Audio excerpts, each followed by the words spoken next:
약사님, 부모님께서 무릎이 아프다고 하셔서 관절 영양제를 알아보고 있습니다.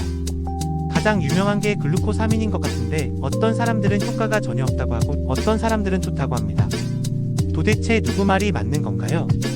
당신은 지금 의학계에서 가장 오래되고 치열한 논쟁의 한복판에 서 계십니다. 글루코사민은 닳아버린 연골을 재생시킬 수 있다는 이론적 희망과 그 희망을 입증하지 못하는 임상적 현실 사이에서 수십 년간 표류해온 마치 신기루와도 같은 물질입니다. 신기루라니요? 그럼 효과가 없다는 말씀인가요? 결론부터 말씀드리기 전에 우리는 먼저 적의 정체, 즉 퇴행성 관절염의 본질부터 이해해야 합니다. 우리 관절의 뼈와 뼈 사이에는 관절 연골이라는 매끄럽고 탄력 있는 완충제가 있습니다. 퇴행성 관절염은 노화나 과도한 사용으로 인해 이 연골이 서서히 닳아 없어지면서 뼈끼리 부딪혀 염증과 통증을 유발하는 기계적 마모 현상입니다. 그럼 글루코사민은 이 연골과 어떤 관련이 있나요? 이론적으로는 매우 밀접합니다.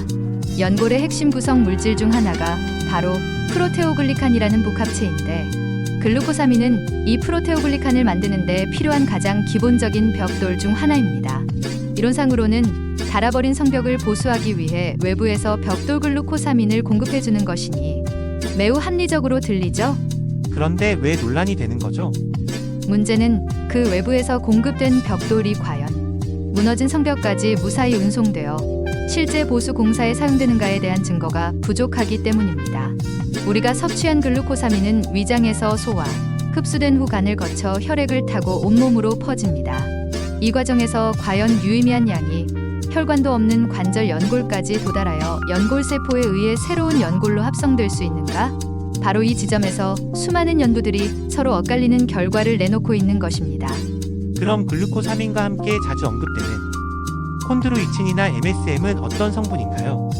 이들은 글루코사민과는 다른 역할을 수행하는 지원군입니다. 콘드로이친 역시 연골을 구성하는 중요한 성분으로 특히 수분을 끌어당겨 연골이 스펀지처럼 탄력을 유지하도록 돕는 수분 저장고 역할을 합니다. 일부 연구에서는 글루코사민과 콘드로이친을 함께 복용했을 때 단독으로 복용했을 때보다 통증 완화에 더 효과적이었다는 결과를 보이기도 합니다. MSM은 어떤가요? MSM, 즉 식이유황은 연골의 구성 성분이라기보다는 염증 진압군에 가깝습니다. MSM은 우리 몸에서 강력한 항산화 및 항염증 작용을 하여 연골 파괴를 가속화하는 염증 반응을 억제하고 통증을 완화하는 데 도움을 줄 수 있습니다. 연골 자체를 재생시키는 것이 아니라 추가적인 손상을 막고 통증을 줄여주는 역할을 하는 것이죠. 정리하자면 글루코사민과 콘드로이친은 연골 구성 재료, MSM은 염증과 통증 조절에 초점이 맞춰져 있군요. 완벽한 이해입니다.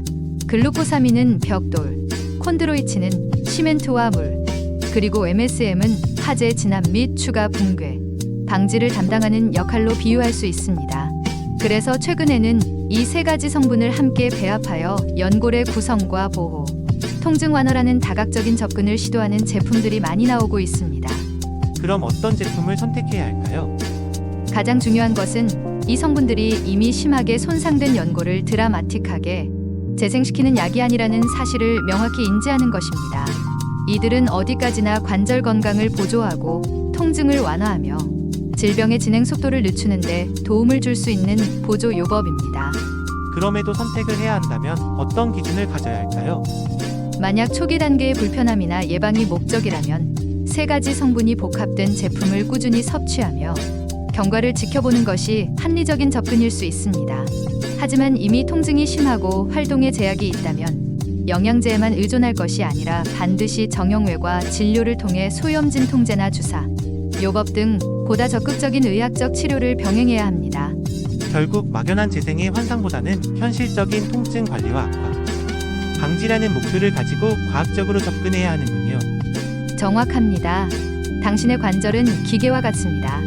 마모된 부품을 새 것으로 교체하는 것은 어렵지만 좋은 윤활유 영양제를 공급하고 무리한 사용을 줄이며 생활 습관 개선, 추가적인 손상을 막는 의학적 치료, 체계적인 관리를 통해 그 수명을 현명하게 연장할 수는 있습니다.